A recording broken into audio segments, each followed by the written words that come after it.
بسم الله الرحمن الرحيم أعوذ بالله من الشيطان الرجيم بسم الله الرحمن الرحيم الحمد لله رب العالمين والصلاة والسلام على رسوله الكريم وآله الطيبين الطاهرين المعصومين ولعنة على أعدائهم أجمعين أما بعد मोहतरम नाज़रीन अस्सलामु अलैकुम वरहमतुल्लाहि वबरकातुहू। मोहतरम नाज़रीन जीअं त असांजी गुफ़्तगू अल-अक़ीदतुल इस्लामिया में हली रही हुई, जंहिंजे 27 नंबर दर्स सां तव्हांजी ख़िदमत में हाज़िर आहियूं। असां गुज़श्ता नशस्त में अंबिया जी बहसत जो मक़सद बयान कयोसीं, ज़रूरत पई उन में असां हिकिड़ी दलील पेश कई हुईसीं ऐं असां उन खां पोइ हिकिड़ो सुवाल थो पैदा थिए, जॾहिं इंसानु आक़िल आहे ऐं अक़ुल खे रसूल बातिनी चयो वियो आहे त उन ई सूरत में अंबिया जी बहस छो ज़रूरी आहे।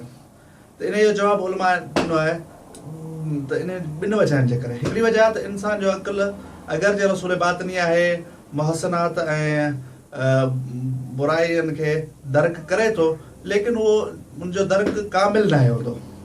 इंसान जो अक़ुल कामिल शयूं दर्क न आहे कंदो, कामिल दीन दर्क करण जी सलाहियत नथो रखे, ऐं उहो बि जेको दर्क करे थो उहो बि तॾहिं दर्क करे थो जॾहिं उनखे रहनुमाई मिले।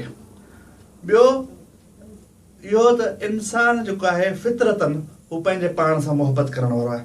जॾहिं इंसानु पंहिंजे पाण सां मोहबत करण वारो आहे त उहो पंहिंजी मोहबत जे ख़ातिर काफ़ी सारियूं तकलीफ़ूं विसारे वेंदो आहे। उन ई करे ज़रूरी आहे त अंबिया हुजनि जेके उनजी वक़्तनि ब वक़्तनि रहनुमाई कंदा हलनि। हाणे अंबिया जी बहसत जी ज़रूरत छो थी पए, हदफ़ छा आहिनि अंबिया जी बहसत जा? उन मां सभ खां पहिरियों जेको हदफ़ आहे उहो इहो आहे त बुनियाद तौहीद मज़बूत थिए। यानी उन्हनि जो जीअं अंबिया चवंदा हुआ क़ूलू ला इलाहा इल्लल्लाह, तव्हां ला इलाहा इल्लल्लाह चओ ऐं फलाह ऐं कामयाबी हासिल करियो। इन ई क़ुर मजीद जी आयत आहे सूरह नहल में अल्लाह असांजो इरशाद थी रहियो आहे वलक़द बअसना फी कुल्लि उम्मतिन रसूलन अन अअबुदुल्लाह। असां हर उम्मत में रसूल मोकिलियो ताकि हू अल्लाह जी इबादत कनि, यानी अल्लाह जी बंदगी कनि, अल्लाह खां अलावा ॿिए कंहिंजी बंदगी न कनि। ॿियो जेको हदफ़ आहे बहसत अंबिया जो उहो आहे तज़किया नफ्स थिए ऐं इल्म हासिल थिए, जंहिंजे लाइ सूरह जुमा में इरशाद थी रहियो आहे हुवल्लज़ी बअस फ़िल उम्मिय्यीन रसूलन मिनहुम यतलू अलैहिम आयातिही व युज़क्कीहिम व युअल्लिमुहुमुल किताब वल हिकमा।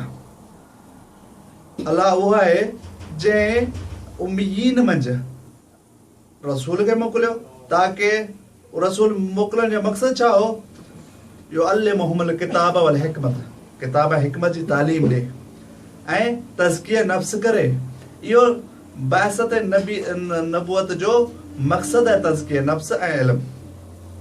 ऐं टियों जेको मक़सदु आहे बहसत अंबिया जो उहो आहे त निज़ाम अदालत क़ाइमु थिए, जंहिंजे लाइ इरशाद रब्बुल इज़्ज़त थी रहियो आहे सूरह हदीद में लक़द अरसलना रुसुलना बिल बय्यिनात व अंज़लना मअहुमुल किताब।